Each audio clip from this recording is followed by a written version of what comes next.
Okay, so let's get this let's get this party started.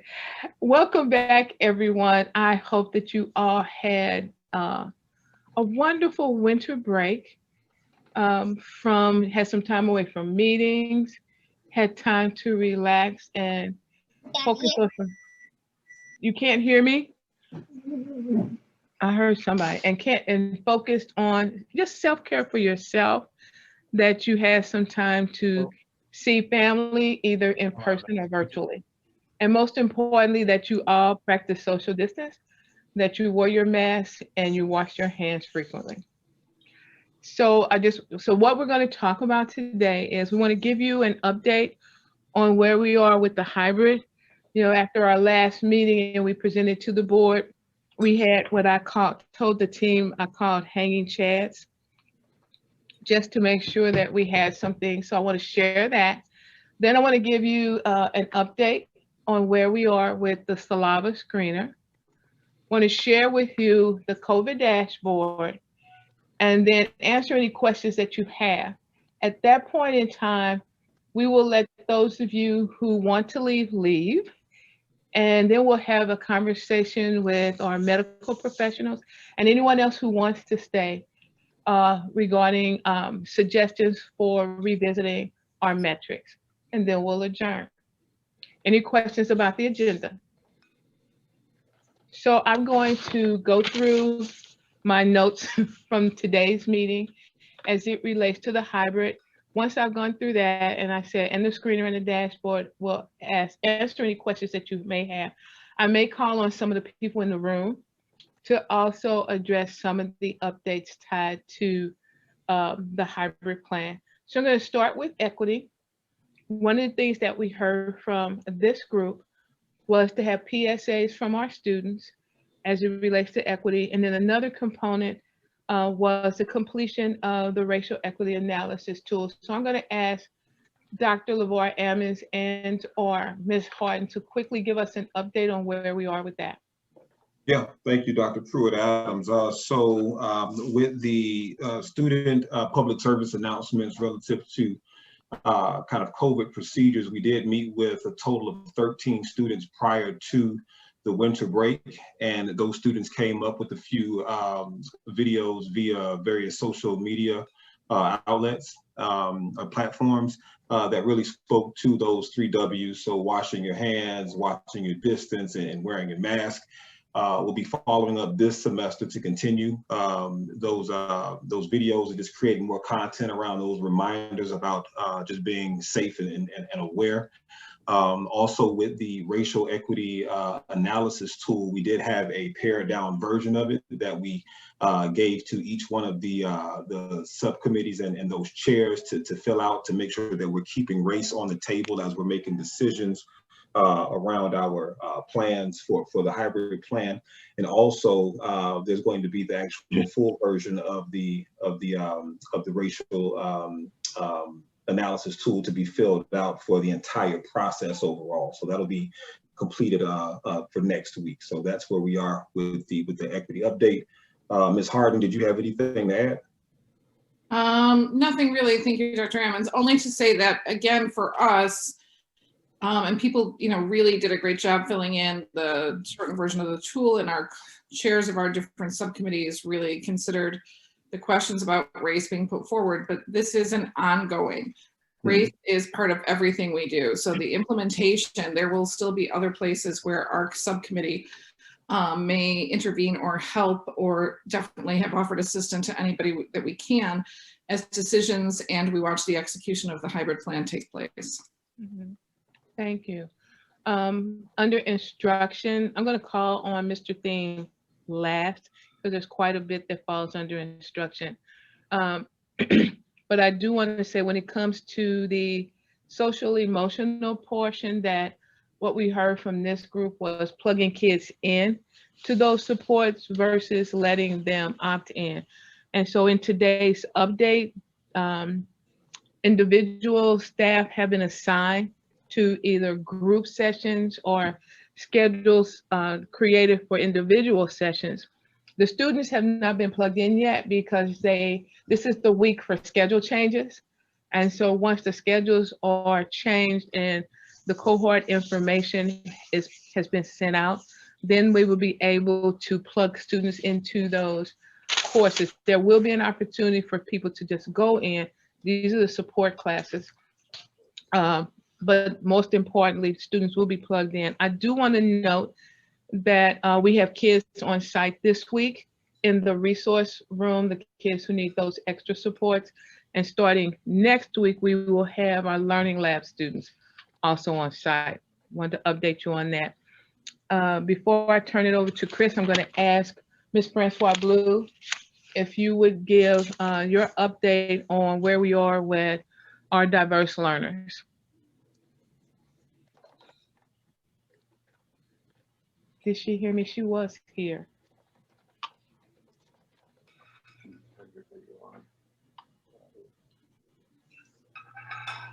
Shalima? You are muted, Shalima, if you're I apologize. Yes, I'm here. I was having a little bit of technical difficulty. I apologize. So we were asking for, oh, go ahead. Go ahead. No, I'm here. I was trying to adjust my volume to make sure that I was getting unmuted and I was having a little problem. We were just asking for an update on our diverse learners. And I mentioned that the Learning Lab students will start next week. Yes, on the Tuesday, the 19th, our students that were previously in our learning labs before adaptive pause, before we went on an adaptive pause, we resume on Tuesday next week. Okay. Now I'm going to ask Mr. Thiem to cover several things. So Chris, I'm going to ask you to cover the process for developing the cohort. I'm then going to also ask you to cover the number of families that have opted in to hybrid learning. And then I'm going to also ask maybe you and Julie Toretta to tag team on the self-certification process. Sure. Okay. So to start off with the cohort plan, there are several pieces of data that come together in order to assign students who have opted into hybrid into one of four groups. The first, of course, is the choice of the family to have the students as a hybrid student choose the hybrid learning model for their student.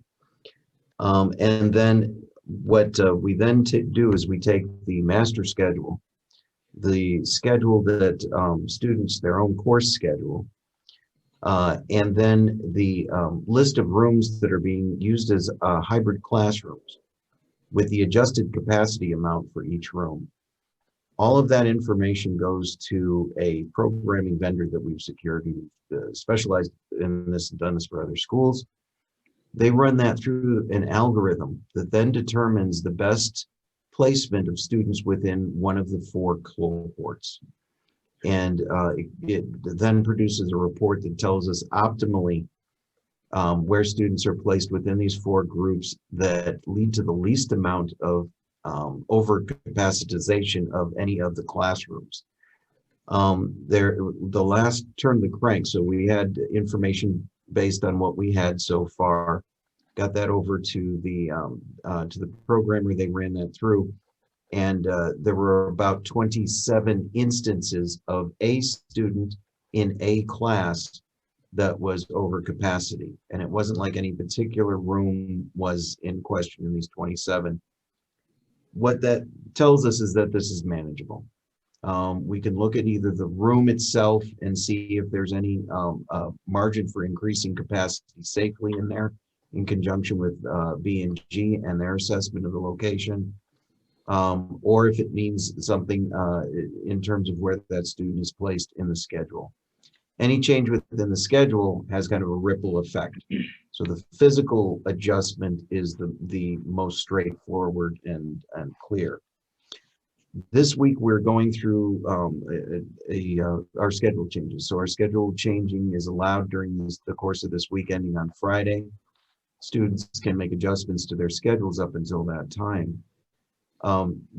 With that change frozen, then at the end of the week, we will turn back to that programmer and give them an updated set of student schedules. They'll run that, give us an updated report. We'll know where the outliers are. And then at that point, we'll be able to make any adjustments to make sure that we're fully in compliance with hybrid capacity requirements. Assign every student into one of the 4 cohorts as indicated on the report. And then we'll be able to then take that and use that information in communications out to the family, out to faculty, et cetera. Am I missing anything in that? I know that we've been through this a few times. Right. But I think that's the basics. Just a note that we had approximately 2,100 students opt in for hybrid, which means approximately 525, 550 kids in the building each day. Chris, would you speak very quickly, because I'm looking at our time, very quickly with you and Julie Toretta regarding the certification process that parents will receive, the health certification, and then just a quick update on the equipment. I think we did the equipment going in the classrooms the last time, didn't we? So maybe on the health certification process. You just very basically, we're in our second day now where it's going to be rolled out to our employees who are receiving the emails and taking the survey, and then we're seeing that information reported back into the system. This is not being used in production yet. It's just a test period. Students are also in there.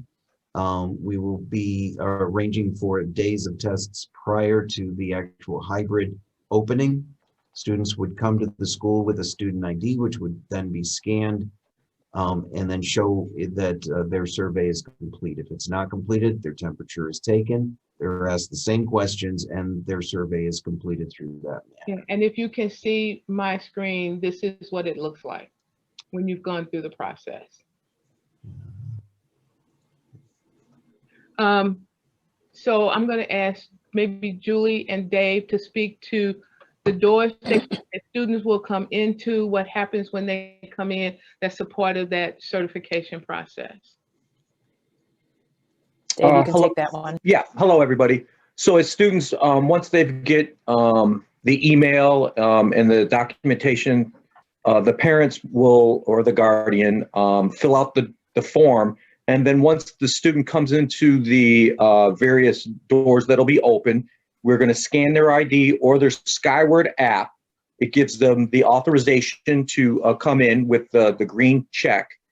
If they did not fill it out, or they don't have a cell phone, or for whatever reason they forgot their ID that day, we'll have multiple staff in those every single door that the students come in to assist that student. We're if they'll just give us their ID, their information, we will be the parent or guardian for them and do the self-certification.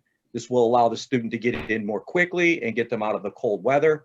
If for any reason the student, if there's any additional issues or they failed it, campus safety will immediately notify myself or my number 2, and we will work with the student and find out what's going on, and work with Julie in regards if it's a COVID issue or any other issue as well.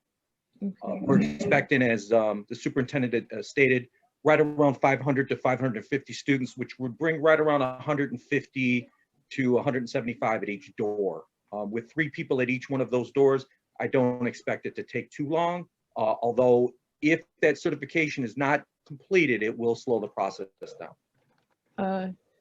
Thank you. Julie, would you speak to the flow chart that you and Ms. Olson have been working on? Absolutely. Hi, Misty, wherever you are in virtual land over there. So Misty and I got together and talked about putting together some infographics and some flow charts. Misty was kind enough to take on the task of putting the IDPH exclusion guidance chart, which is very hard to read, into a really easy to read flow chart. And Misty, just so you know, they've updated it again. So I was going to reach out to you tomorrow. Of course they have. Of course they have. Just to there's not a lot of updating, but there might be 1 or 2 things that need to be tweaked. Sure, no problem. So Yeah, thank you. That is going to go into our shared drive and be communicated out with our community, so that they know exactly what we're doing in terms of what happens when somebody is symptomatic or tests positive or is a close contact. I've also put together some infographics on where to get tested for COVID, as well as an infographic on when to stay home from school and work, just to make things a little bit more clear and a little bit more easy to read. Great. You'll be able to find that once it's in the shared drive and everything is finalized, also on our COVID page on our website. Very quickly, Ron, if you want to just speak to signage in the building and so forth, and I know a couple of people from the advisory committee have been in, it's everywhere. You want to speak quickly to that? Is we have signage when you come in the building. So we have the floor signs, the directional signage inside of the corridors to keep the kids on the right-hand side. And it keeps them going one way. And also on the stairwells, we have one way down and one way up stairwell markings hanging from the ceiling, on the walls, and on the floor before you enter the stairwells. Also, we have the stay 6 feet, be smart, stay 6 feet apart, 6-foot signs that's standing in the middle of the halls as you walk down the halls to make sure kids stay alert about that. Also, when you're outside the washrooms, we have floor markings outside of the washroom so that if there's a number of kids that want to enter the washroom, they will stay 6 feet apart while standing out there. Also, in the washroom doors, we have capacity. Either it's 1 or 2 capacity on the doors, and it has the markings of staying 6 feet apart. Also, within the office areas like the counselor's office and the attendant's office, we have signs on the floors in those areas as well to make sure that students are aware of where they should stand and to give them space when they're walking in and out and won't bump into each other. Okay, thank you.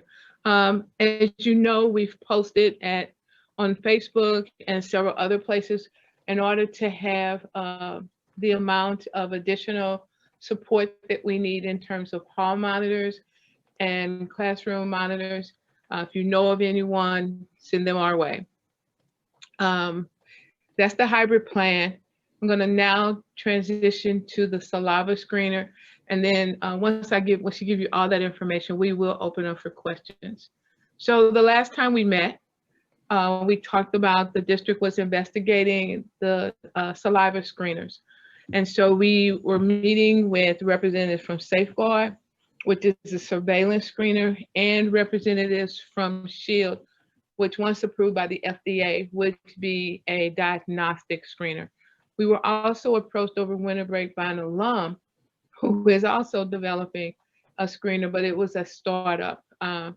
After multiple conversations with both and looking at the time frame for when we could get a screener started, and knowing that some screener was better than no screener, we will be presenting to the board this Thursday a recommendation from administration to move forward with the saliva screener from Safeguard.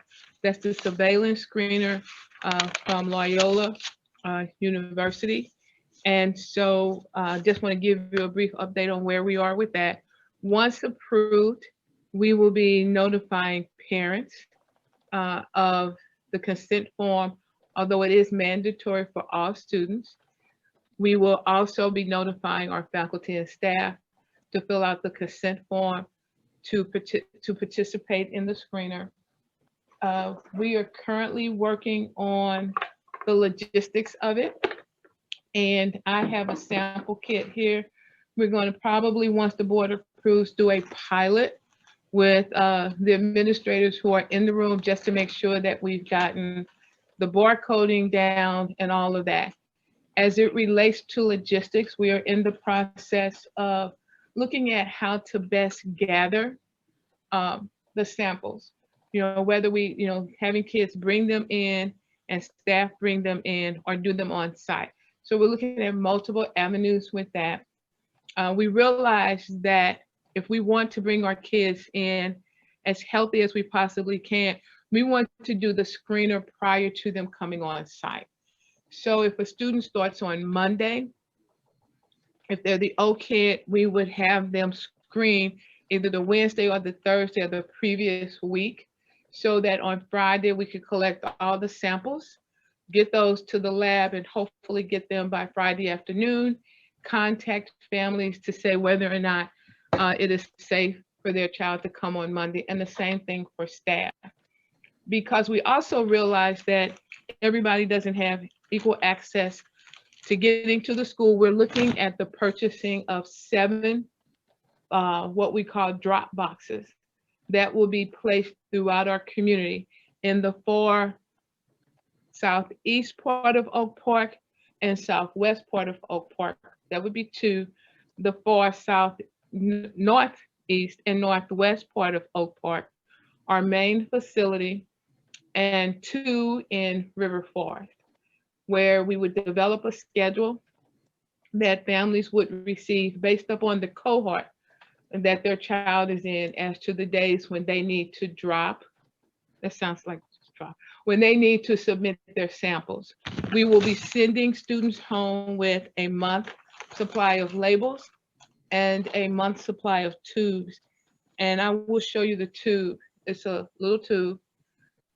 They will have everything they need, the envelope to put it in for each week. They will have instructions as well as the straws in which to drool and the labels. And so then what they would do is at their assigned date, put it in the drop box. We would have someone go to those drop boxes, collect the samples, bring them back, and we would put them in the trays that look like this to send to the company. Trying to think, is there anything else about the saliva screening? The other piece for us is this, when we do this, which is our later conversation, is once we have the screener, we really want to revisit the metrics that we use to bring our kids on site. So that's our conversation for later today. It is mandatory, as I said, for students to do the saliva screening.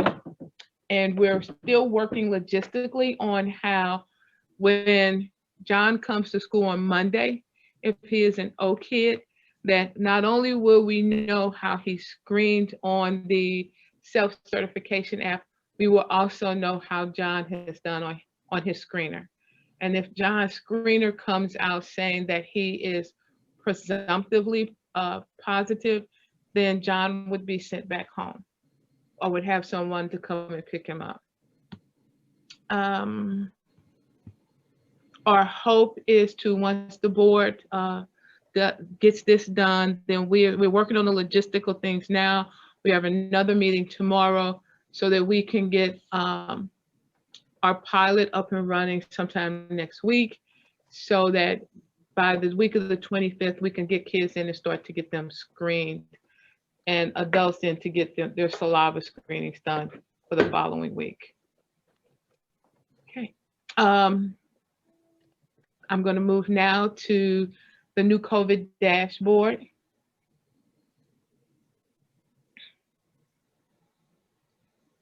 You can click on that. There you go. So as of yesterday, our COVID dashboard was opened up on our COVID page. And what you will see when you look at the dashboard is our current metrics. As I said a few minutes ago, we want to revisit our metrics once the screener is approved. But you see our current metrics. Then if you go down, you will see our positivity rate. But I want to note that you will see a disclaimer tied to how the data is collected. So for example, stop right there, Lisa. Every Wednesday of the previous Sunday through Saturday is when Cook County updates their chart. So you will see on our dashboard the average positivity, the rolling positivity rate for Oak Park and River Forest combined, and Cook County. The Oak Park and River Forest data comes from the northwestern site, and Cook County comes from Cook County. The next thing you will see is, go down to the next one, please.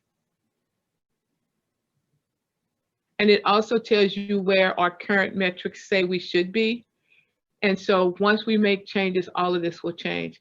Then you will see the weekly cases per 100,000 for Oak Park and River Forest and for Cook County. And we updated based upon when the data is updated. So that's on Wednesdays from the previous week. Would you go down?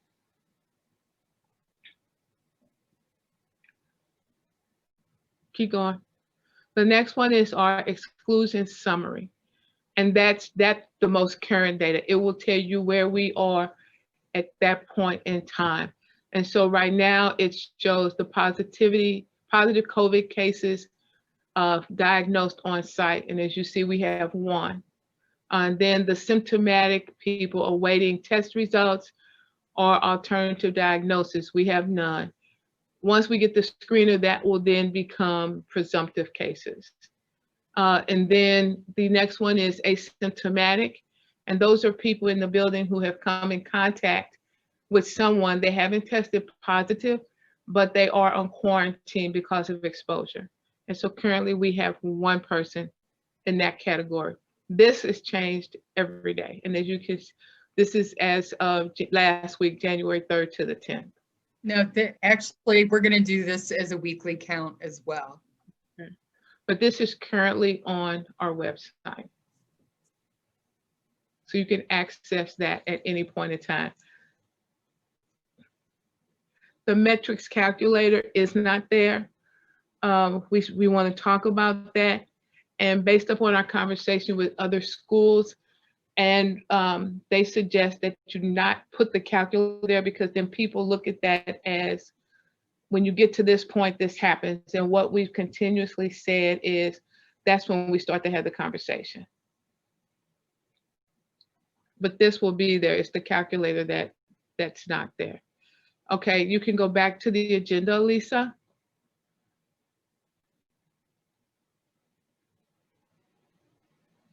So we've given you a lot of information in a small amount of time. We want to also have the opportunity to get into the deep conversation about the metrics. But based upon our schedule, we are at that point in time now where we can open up for questions tied to the hybrid plan, the Saliva Screener, and the COVID dashboard. So we're open for questions at this point. I have a quick question. So 2,100 students have opted in. So that puts us at roughly a little over 504 cohorts. And I'm assuming, or what is it a way to go to 3 cohorts? Or are we going to stick at 4? Or what's the data behind that? Right now, and Chris, you've been in those conversations with Greg. Right now, we're sticking with the 4 cohorts. And then we want to take some time to begin to analyze the data of students who stay within the cohorts, who continue to stay hybrid before we make any decisions about reducing to 3 cohorts. Gotcha. And then, oh, I'm sorry. No, that was done. Oh, and then what, as far as, I've heard a few numbers floating in the community in terms of teachers or building staff being off-site. Do we have a final number of specifically teachers who will not be in the classroom? We have a rolling number right now. And why I say rolling number, because when you are asking for an accommodation, legally there's no time limit to say you can submit that. Gotcha. As of today, we had about 67, but that's total faculty and staff. That's not just teachers. Faculty. Do you know how many of that, do we have a breakout of how many are actual teachers that will impact a classroom? We started working on disaggregating that data today. And so we will continue that conversation tomorrow. All right, just curious.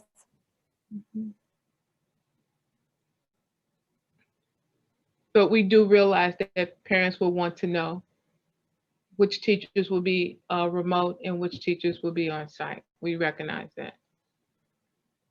Anyone else with questions?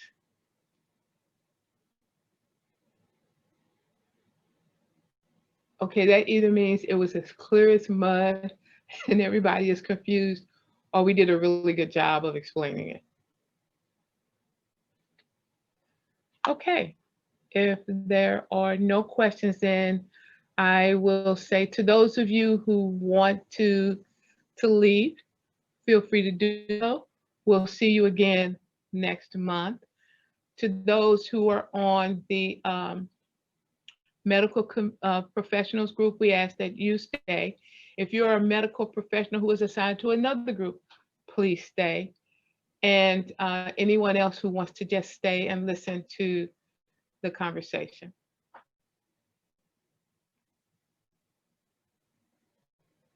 Okay, so if you would go to the metrics slide, Lisa.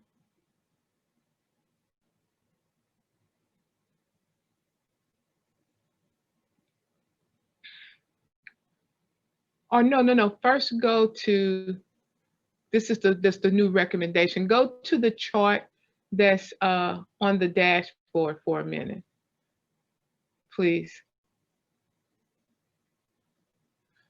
Oh, no, disregard, stay there. Go to the comparative tab. So in the comparative tab, and Mike and Karen and I, and whenever Greg joins, we're going to kind of tag team on this piece. If you look at what we initially proposed after, I think, one conversation or two conversations with our medical professionals, at first we were way off. Then we made some adjustments. And what we left with was, as you can see here, for full remote, for Cook County was 170 cases per 100,000, 140 cases per 100,000 or over for Oak Park. And then the positivity rate of 8% or older for Cook County and 8% or over for Oak Park. And then as you see, you go across for semi-remote and hybrid. And what we did was we took that and started looking at where we were on a regular basis and weighted the metrics. And I think it was 40 for the on-site cases, 30 for those cases that were Cook County, and then 30% weighted for 30% for those cases that were local. I'm pulling that from memory from the original metrics. Now, if you go to the metrics calculator,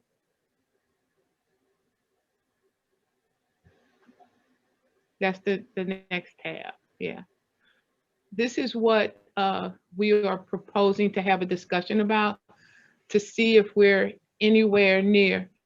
So what we're looking at now is weighting our priorities.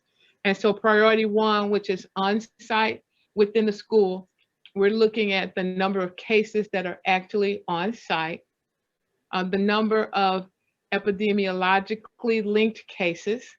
And I know that was of interest to individuals as it related to what would be determined an outbreak and what would not.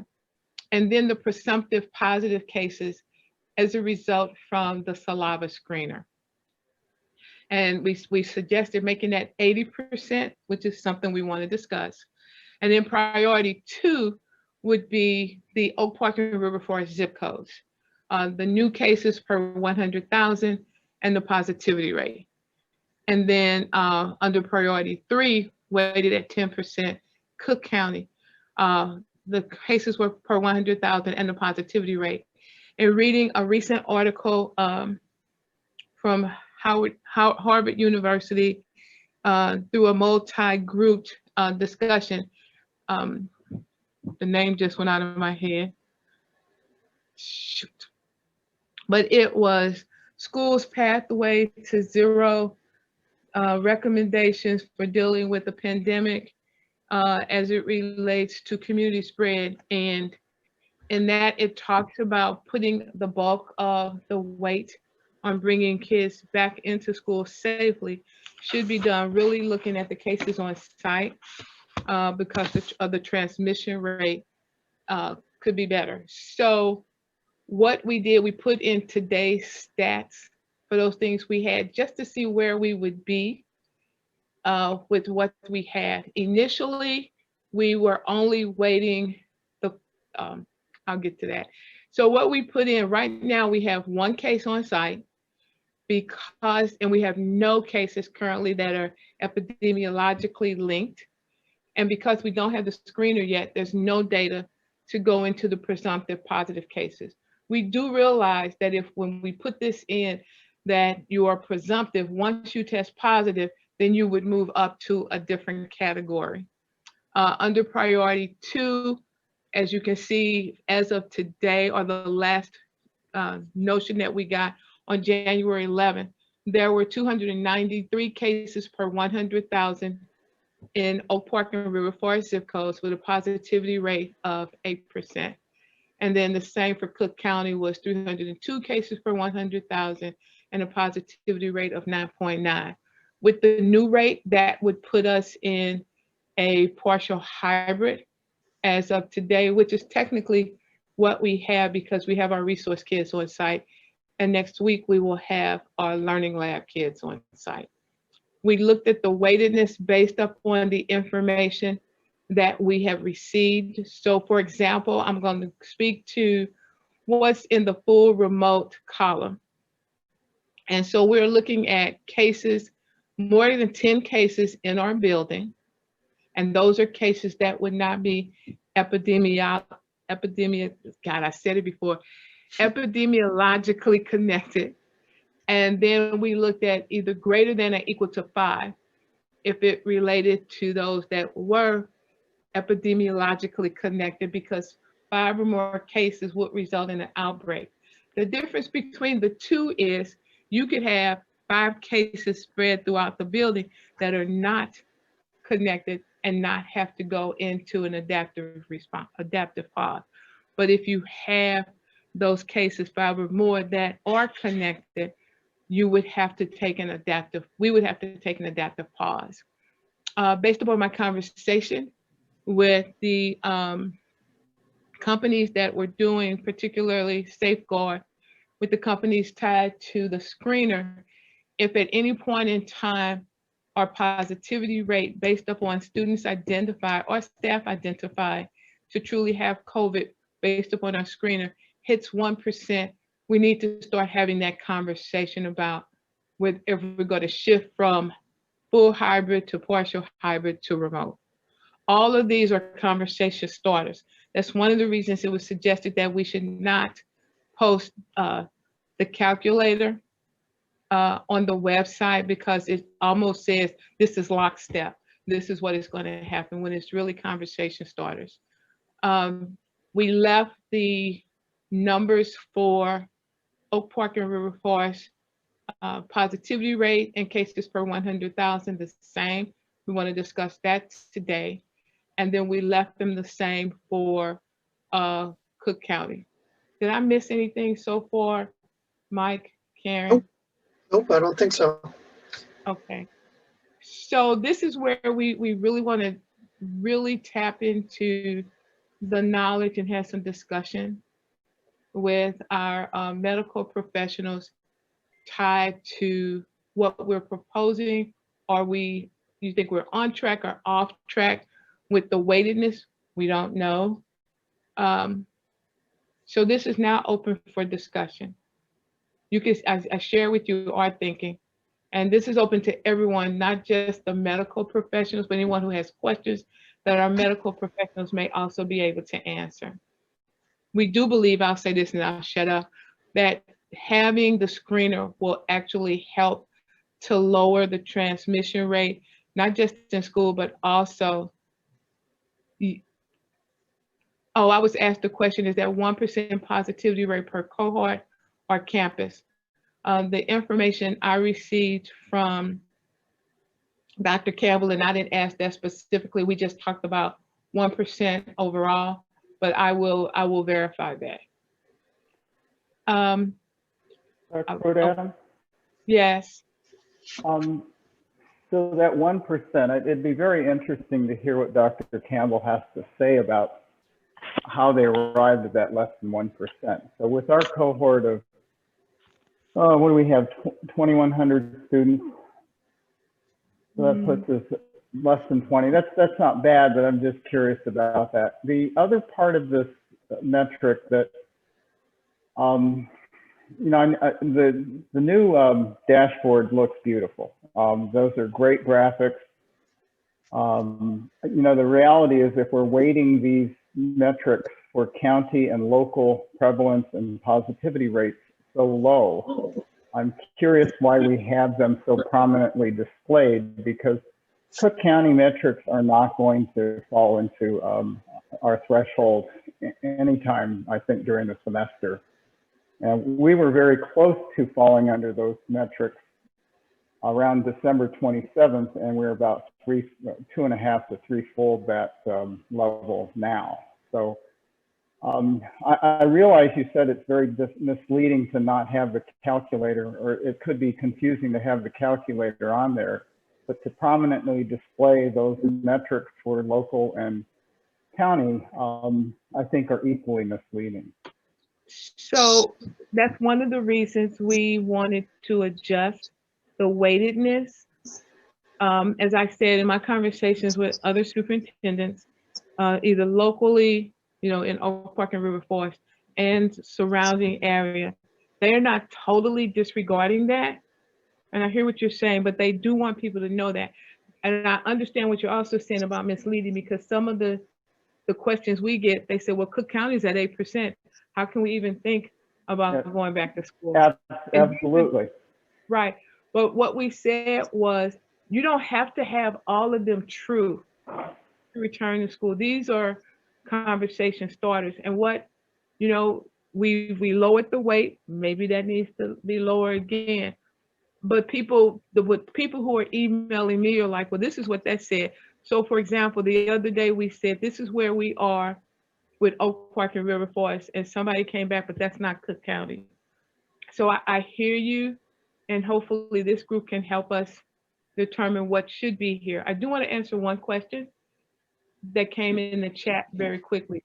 What we proposed to the board initially was for those students who would be in hybrid would be the ones that we would be doing the screening for, and that would be mandated. We've not entertained yet a discussion about the students who are remote.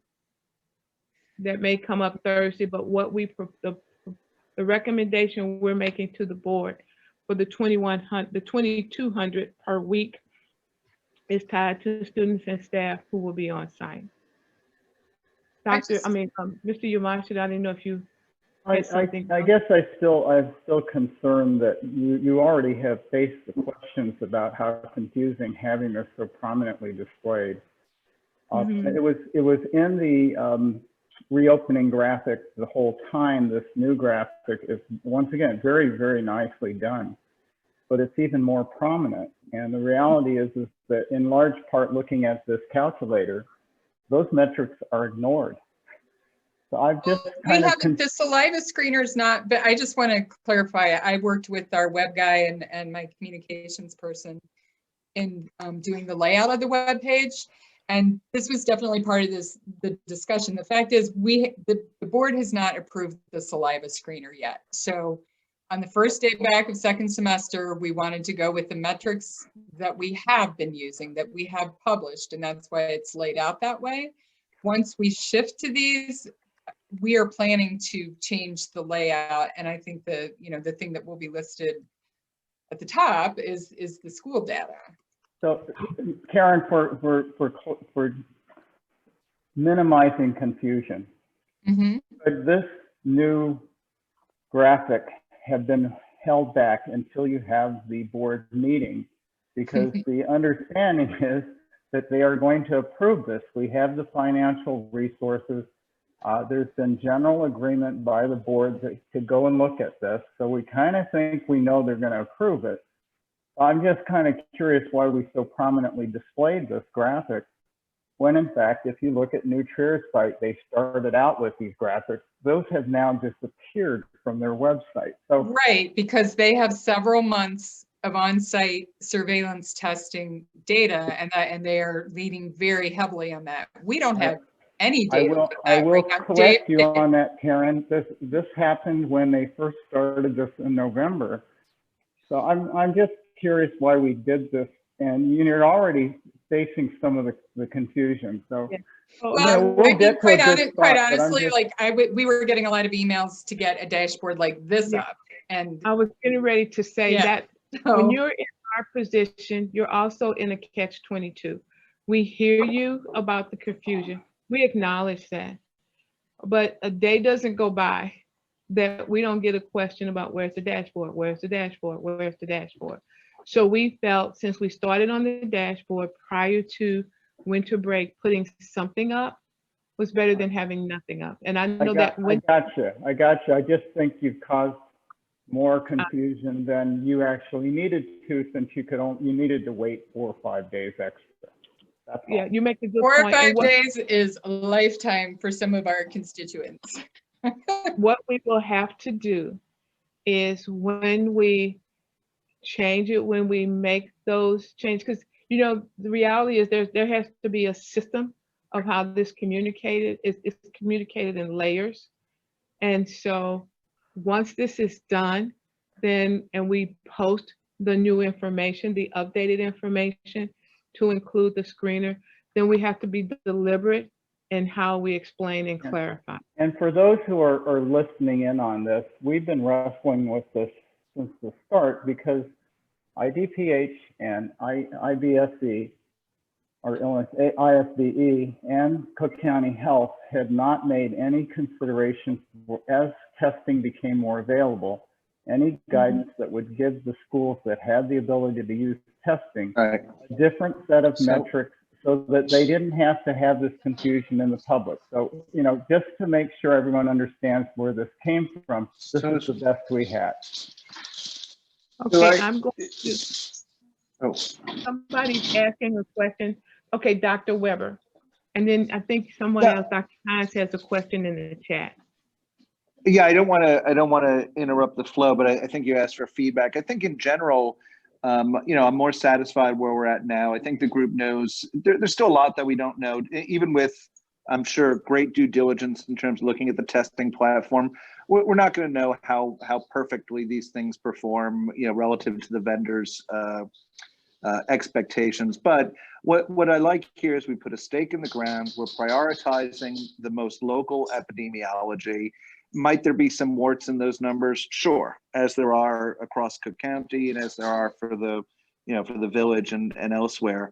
I think if you're concerned about your decisions about weighting, the weighting of the different measures, there's an exercise you could do of just, gee, what would it look like if we weighted this a little bit different, and see how it feels. But I have to tell you, I from my standpoint, having engaged in the opening of a couple of institutions now this year, I would sooner see the efforts devoted to operationalizing the other things you talked about with respect to the testing, a focus, as Dave brings up, on the communication as you're doing. I think the numbers, you've got a good set of data from which to work. Might we make some misjudgments down the road? Perhaps, but I think that it's the right investments, and I think to me, it seems upward from here. I think this looks good, and I would just encourage the focus to the operation, because that's super challenging, as you all well appreciate. I appreciate your comments, because we tried different weights. We did that, but not knowing a lot of the sciences, we still wanted to have that discussion with this group. So I appreciate that. I do want to hit some of the questions in the chat.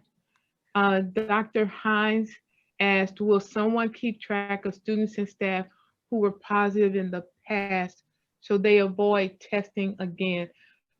Could you elaborate on the testing? I'm not sure if I understand what you're asking. Sure, I'm sure there's a lot of students and staff that might have survived coronavirus, and they have antibodies and are protected and aren't going to infect anyone. And the question is, why test them again? Why waste money on that? And so there needs to be an Excel spreadsheet where everybody's on it and you either test positive or negative. And I think if you look at the 10% of Oak Park that might have it, or 8%, that's going to include staff and students too. So are you meaning once they've had COVID, just trying to make sure I understand, and they have the antibodies, there's no need to do the weekly saliva screening with them. Is that what you're saying? Yes. That's Okay, exactly so that makes sense to me. My question. I'm sorry, Okay, can I ask a do question you- about that? Yeah, Dr. because I want to. Adams, Go ahead, Dr. Julie. Hines, thank you. Dr. Hines, I had a conversation with somebody over at the Cook County Health Department after somebody who had tested positive in the building then got re-exposed by another positive case. And this person, whose name I don't have off the top of my head, and I apologize, told me that they, that because even though that the person who was exposed by this other person had already had COVID, that there was not enough concrete evidence out there that proved that the person who already had COVID couldn't possibly be an asymptomatic spreader to other people and therefore had to quarantine at home. So again, this is somebody from the health department that I would typically trust. And now I'm hearing that that's not the case. So I don't, it's kind of like, where do I get the proper information on that? And who can we believe to decide who is going to test in terms of saliva screening and who isn't? To add to that, if I could just really quickly, this is Misty. When my daughter had COVID and she needed a negative test result to return to volleyball, and I had her tested again and she still tested positive, the Department of Health actually chastised me and said, do not test, once you test positive, don't test for 3 months because she can still continue to test positive even though she's no longer contagious. So we probably need to account, right? Do we account for that somewhere? But that just real quick, that we were told when we had our conversation with Dr. Campbell, I believe it was, that if a person tests positive, we should refrain from testing them for 90 days. I'm thinking that's from my 90 days prior to having them test again. The difficulty for us that I do want to say is, since we've been remote, the only people we know, staff and students, are those who have reported it to us. Mm-hmm. I'm sure there have been cases where parents haven't contacted us on a student who tested COVID. So the only data we have would be on those that have been reported to us.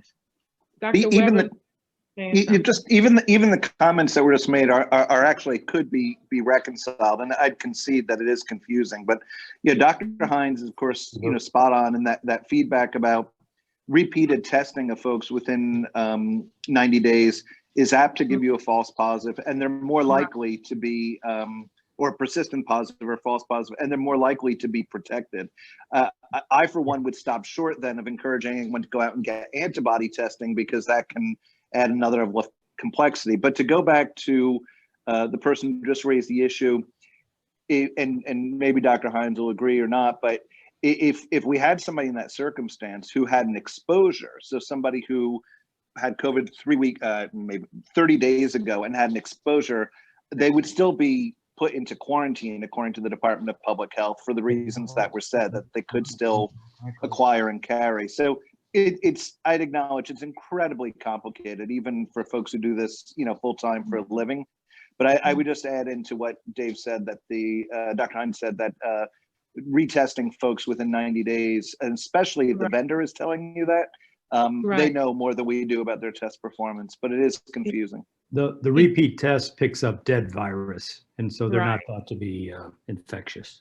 So what we currently keep is it called a log list or a list log? It's called a line list. Line list, thank you. And that line list indicates those people who have tested positive for COVID and those who may have come in contact. Am I correct, Julie? Yes, that's correct. And Dr. Hines, just to answer your question that you posed in the chat, keeping track of students and staff who were positive in the past, all we have is what has been reported to us in the past. But from this point, once we have the saliva screener, we'll have those presumptive positives, and then the positive PCR tests once they get them. And we will know exactly who those people are, so we can keep track of them and make sure that they are not saliva testing again within that 90-day window. Does that make sense? Yeah, that makes perfect sense. Okay. The other question that we were asked by John Stelzer is, if students are in remote learning and therefore not having saliva screening, are they still allowed to come in the building for extracurriculars? No, they will have to, if they're coming in for extracurriculars, they will have to be included in saliva screening. Dr. Prodadam, just a quick issue on weighting. So one of the challenges of using these indirect measures is that if we're going to have a conversation about what is going on in the community and the county, having these fixed weights really don't give us any sort of warning that we need to have the discussion, because currently both priority 2 and priority 3 are in the red for either partial or full hybrid. And they are ones that we should have a discussion about if the tide gets too high. Say we have a huge surge or we have this new variant. There's nothing in this calculator to tell us to really pay attention to those metrics. So that's why I think we need to really kind of have a robust discussion around the weighting and why it is either starts the discussion or basically is something that we should ignore.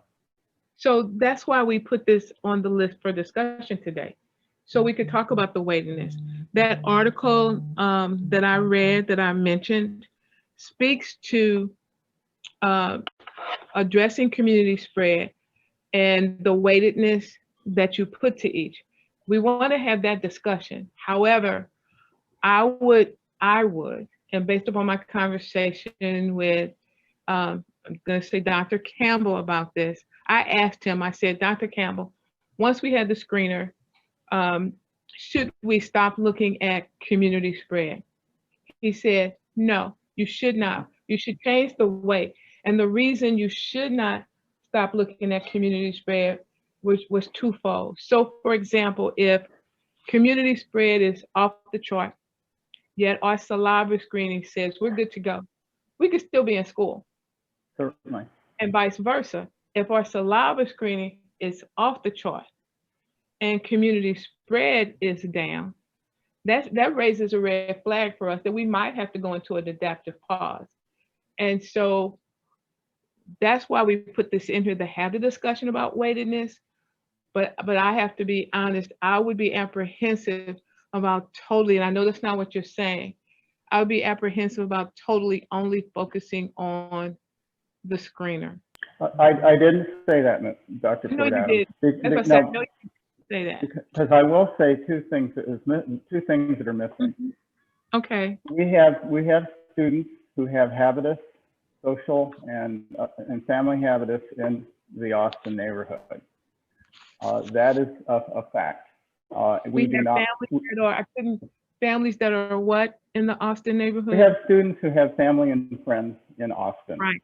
Absolutely. The 2 murders for the high school occurred in Austin. So, I've worked with these students, and that is definitely the case. We don't follow any of the metrics there.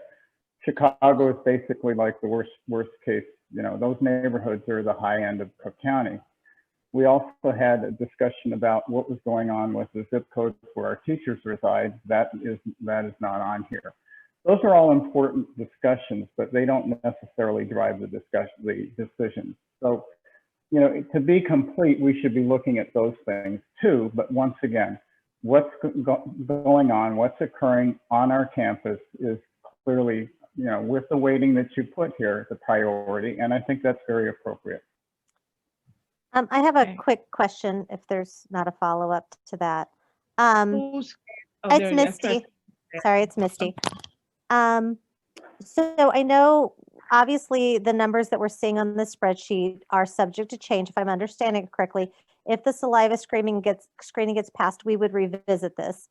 And if we were looking at your 1%, for example, full hybrid would maybe be greater than 20. If we have 2,100 students in the building, 1%'s 21. So maybe 21 becomes the trigger for full hybrid, or starting the conversation rather. Did I understand that correctly? Not quite. So this is the on the current chart that we have. We don't list the number of epidemiologically linked cases. We don't link the presumptive positive cases due to the screener. Those are not currently a part of our metrics at all. This is what we're proposing, and the weightedness that currently exists is 40% for priority 1, 30% for priority 2, and 30% for priority 3. What we're presenting to you now is our conversation around making adjustments based upon adding the number of epidemiologically linked cases and adding the presumptive positive cases, thus lowering the weight for priority 2 and priority 3 and increasing the weight in priority 1. So what you're seeing is what we're proposing as the new metric and generating the conversation around that. All right, And okay, now that makes sense. So if I'm looking at, we have 1, 2, 3, 4, 5, 6, 7 true falses in the full hybrid. I'm looking at full hybrid. How many of these true falses are we looking? We need 5 of these to be true, or what's the tipping point for the true falses to say, okay, we can be in full hybrid? It really is a conversation starter. That's why I said the reason, and I think what Dave was also saying, a reason for not posting this, it can be confusing if people say, oh, well, we need all of these. These are also always been conversation starters for us. When you see the points at the end, that helps us to say, okay, all of the indicators go to true. And it doesn't have to be, it's not 3 out of 6, it's not 4 out of 7.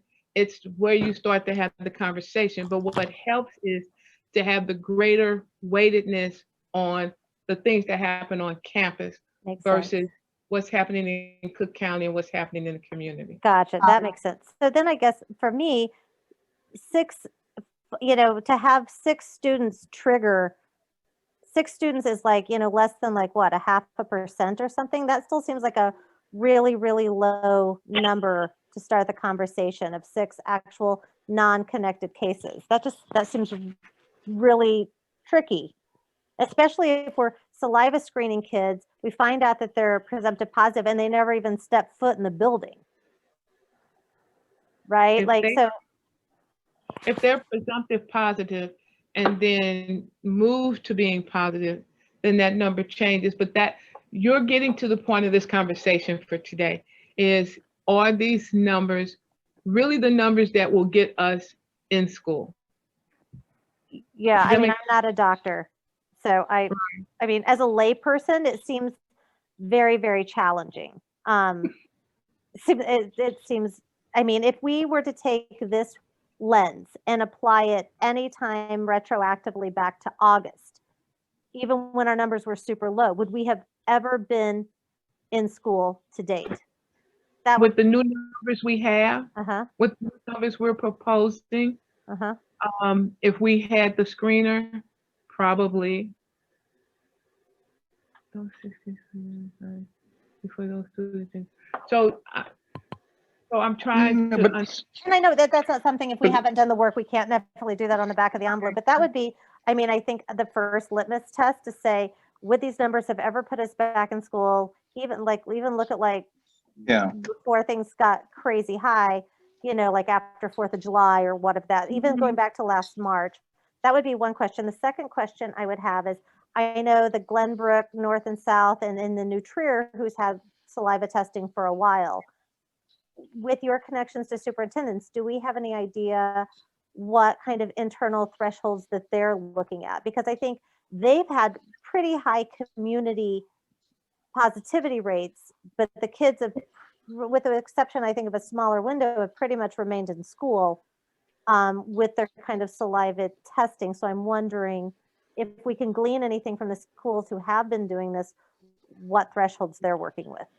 So we looked at their thresholds today, and we look at what they have.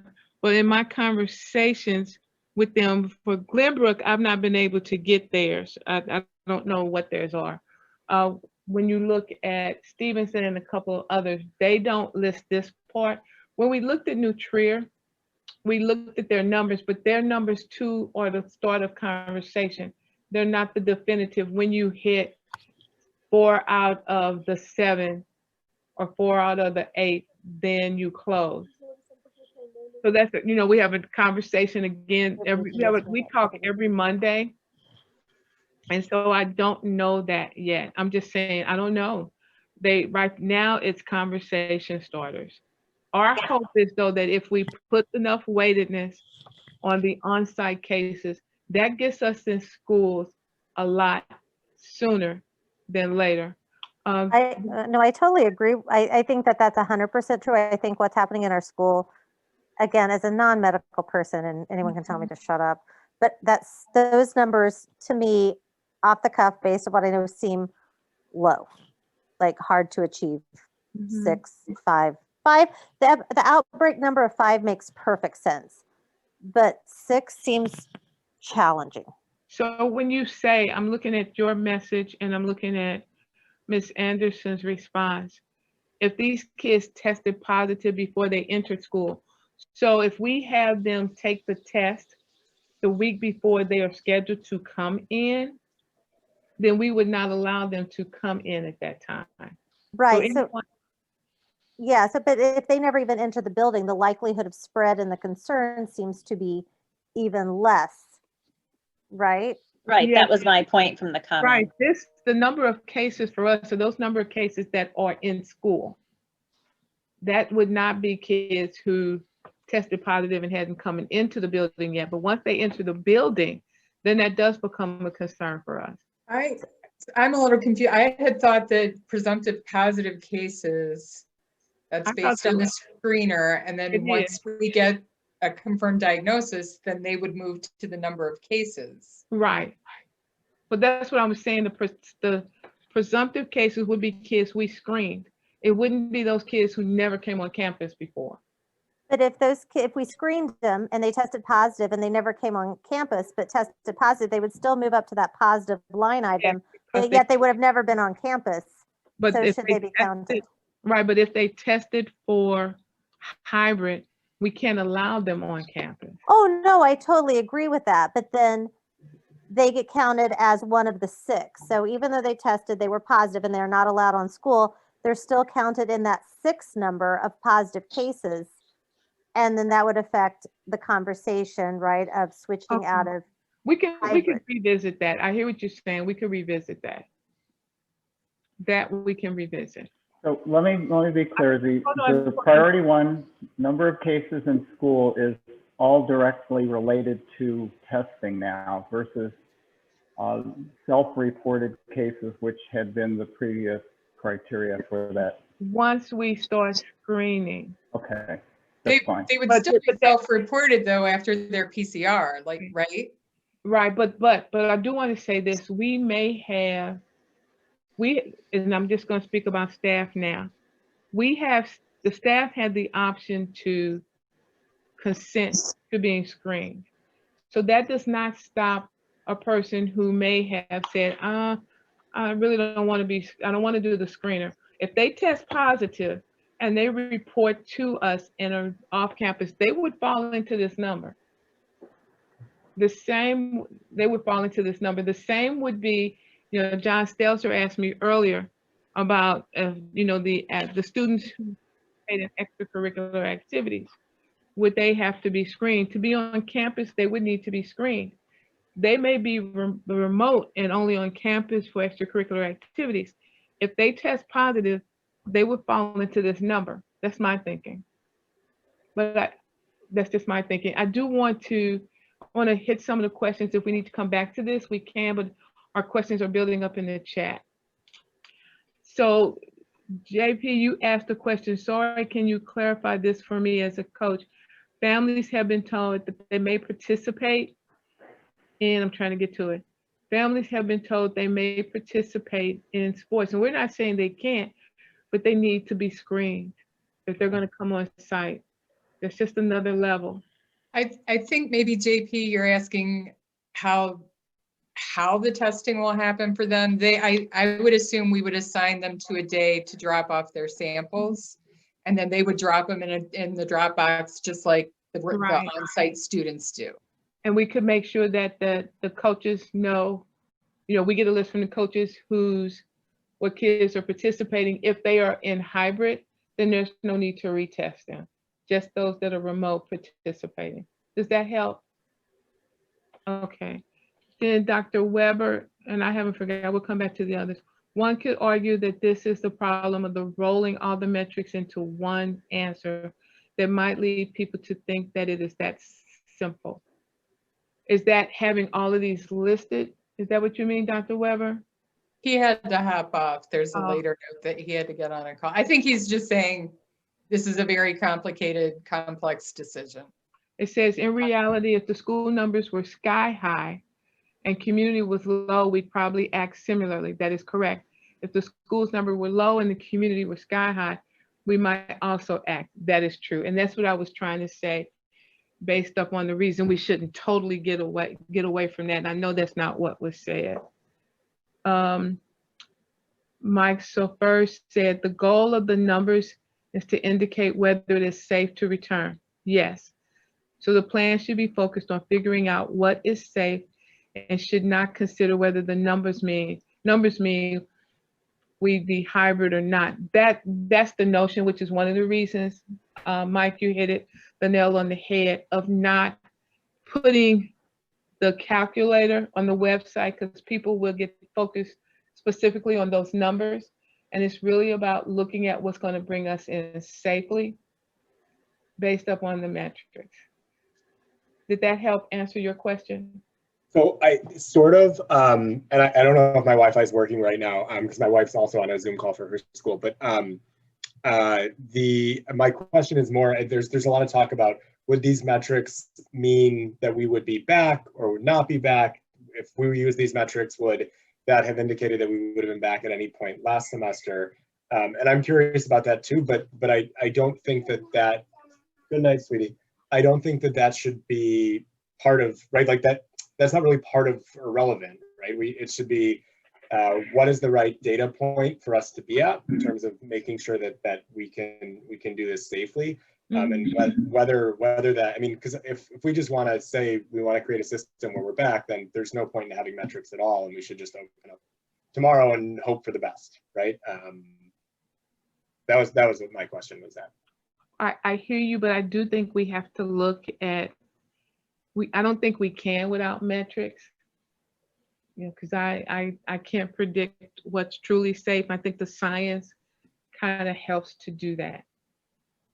No, I think what he's saying, and I think I understand, and to kind of elaborate on what I was saying before is, what is a safe, number? Like if we're saying it's 5% or 6% in the community, like regardless of if it is or isn't hybrid, we just need to land on a threshold that we consider quote unquote safe in the building. And is, instead of setting a raw, and now I'm extrapolating to my own thoughts and not trying to speak for Mr. Sofer, but we have a raw number of 6. Does it make more sense to say an actual positivity percentage in the building? If we're looking, our community can be 6 or 8 or 5, but we're saying it can only be 0.5% inside our walls.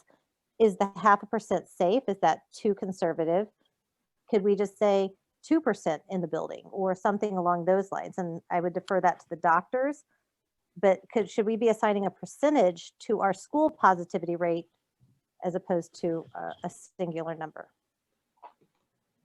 I don't know enough about virology or so forth to answer that question. That too, I would defer, but I would just say that what most of the districts are doing, I don't know if they've added a percent, but most of them that I've talked to are trying not to land on a true definitive number, because then it comes across as too cut and dry. Oh, we hit 6, we're in. And there may be other indicators on why we can't. Or, oh, we hit 8 and we can't open. I ask a question, I'm sorry, everybody. I was in interviews and we just wrapped them up. But just a quick question about, and actually, I think Misty, that was your last question, right? About setting a percentage. Right. You are referring, I believe, to whether you're asking whether we should set a percentage for the presumptive positive cases. Is that correct? I mean, either presumptive positive, well, it sounds like presumptive positive, we already have a 1%. I'm saying actual number of cases in school, like a school, you know, So a raw confirmed count. positivity, right? Instead of 6, should it be 2% or 1.5% or 4%? I don't know. You know, again, what's that safe number? What is safe, to Mr. Sofer's point? They said versus having all of this, just say this is what's safe and this is what's not. Well, I don't know if it's that simplified, but is it like, you know, we look at the Oak Park River Forest and we say our positivity rate's 8% and the Cook County is 1%, you know, does it make sense to say, and the OPRF in-person learners are at X percent? 6%. Got it. And the number of epidemiologically connected cases is at this percent. And I don't know if epidemiologically connected is different to me. And again, I am not a doctor, obviously, but you know, it's already been defined as 5 or more people connected to one person. Like, I think that one makes sense as it is. If one person got 5 or 6 other people sick in the building, I think that's obviously a pretty big concern and a big failure of safety metrics and safety protocols. But as far as raw number of cases of actual positive kids in the school, you know, should it be a raw number like 6, or should it be, again, a percentage of, you know, however many kids are in person? Just an idea. So Misty's question about positivity rate is pretty much defined here. If we use less than 1%, I think that's appropriate, at least for the discussion. If we were to have a 5% rate of coming back on our direct screening test, I'd be very concerned.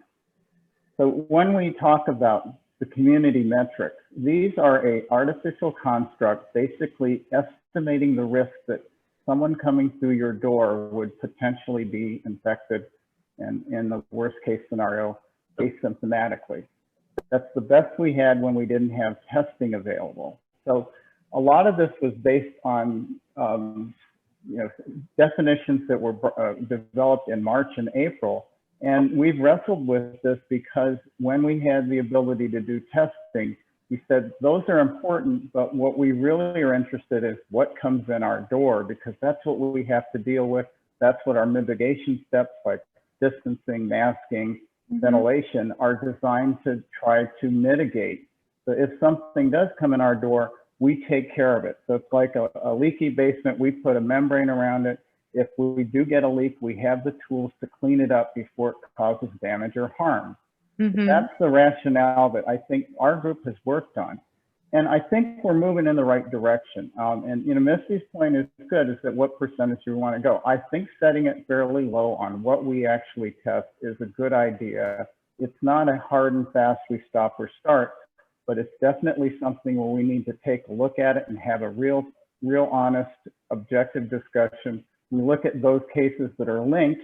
Did they occur in the school? Now, if it occurs in the school, that's a really serious discussion. So that's one that we have to be very, very clear on. What's going on around us is important, because if it gets too high, we know we're going to be challenged in the class and within this, or it's the likelihood of being challenged in the school is getting greater. It's really kind of risk assessment, but what we measure going in the door is our best bet right now. And I think we're moving in the right direction on that. So I don't mean to sound negative about having all this displayed, but as Mr. Sofer is asking, right, Mm-hmm. you know, if that's all you see, and if you look at any sort of guidance document from IDPH, you're gonna have this discussion about, is it safe? And you know, reality is it's a good question, but what we want to focus on is the testing that we get, what's coming in our door, and what are we doing about it once they get inside the school. Thank you. So I want to make sure too that I want to see if I'm grabbing what Misty and Mr. Sofer are also saying. So we have percentages right now for the positivity rate for Oak Park and River Forest. We have the positivity rate for Cook County. We have a percentage for presumptive cases based on the screener. If I hear them, are you asking for a percentage for the number of cases in school versus a definitive, or not a definitive, basis a number like greater than 10, less or equal to 10, and less than 6. Is that what I'm hearing? Is that what would change and make this more clear? If it is a percentage. And I'm asking that of Mr. Surfer and Misty to make sure that I'm understanding what you're saying. But that was just one of my questions, is would that make more sense to use a percentage as opposed to a raw number? And then I would defer to whoever has an opinion on that. And Mike, I guess my question to you would be, so forget about the columns E, F, G, I, K, M, and N. Forget about that. And say, for us to be full remote, this percentage of our students need to be here. Our percentage, our positivity rate for in-school cases needs to be here. Our number of epidemiologically connected cases need to be here. And our presumptive cases should not exceed 1%. Something more definitive. I'm just trying to make sure I'm understanding. So when we debrief on this, we've captured it.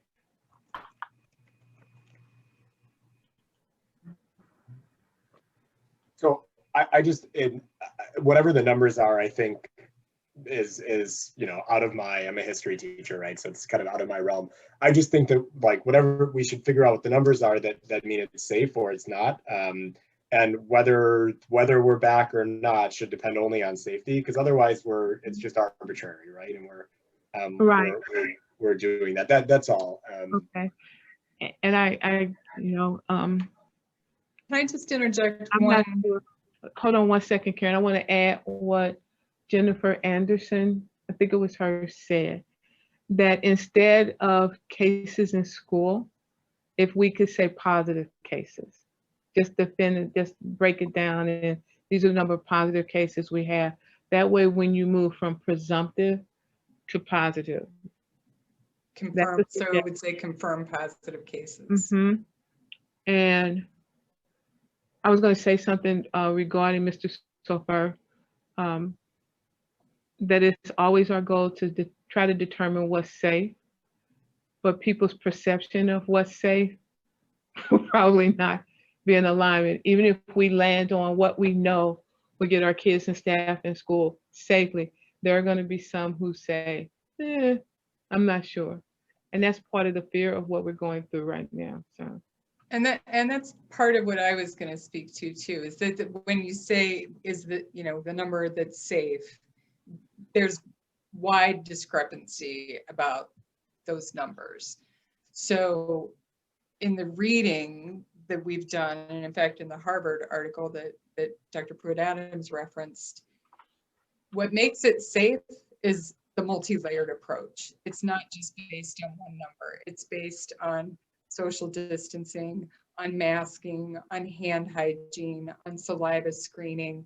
I mean, that is what creates the safest possible environment, is a multitude of approaches, not just a single number, if that makes sense.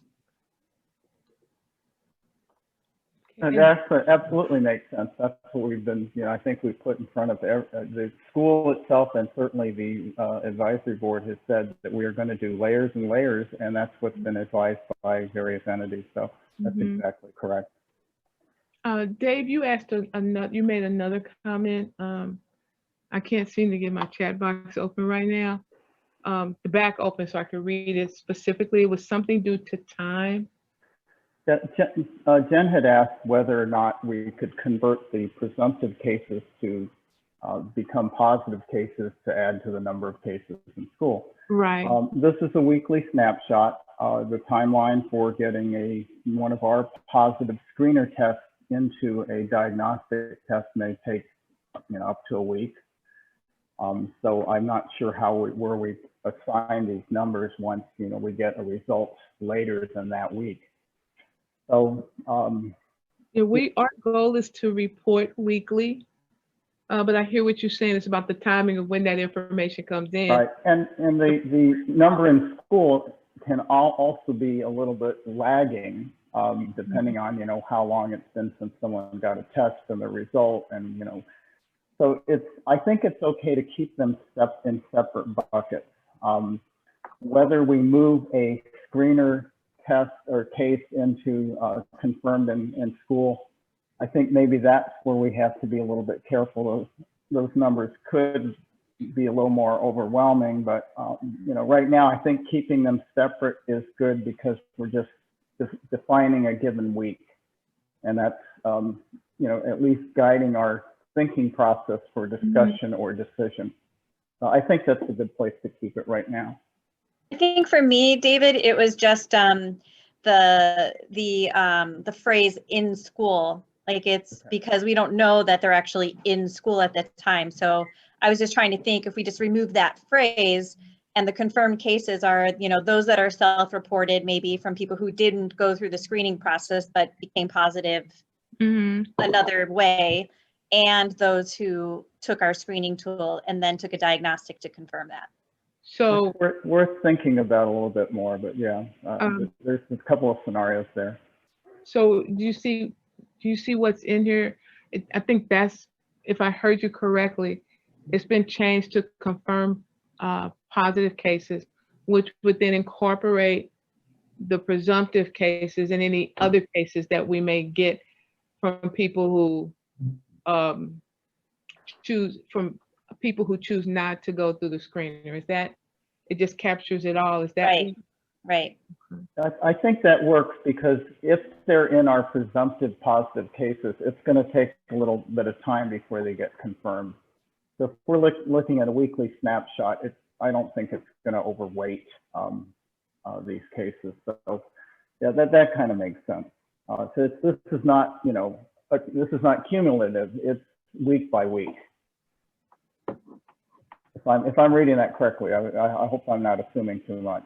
Correct. I'm going to, just because I want to tap into some of our other medical that I was just getting ready to ask Dr. Bach, what was your thinking? Thanks. Yeah, I did want to jump in eventually. I mean, I guess I'm a little confused by this chart that you've put up. I've obviously been practicing in the community for the almost 9 months now of dealing with COVID. I mean, we're seeing daily cases of COVID. It is a mild disease in young children.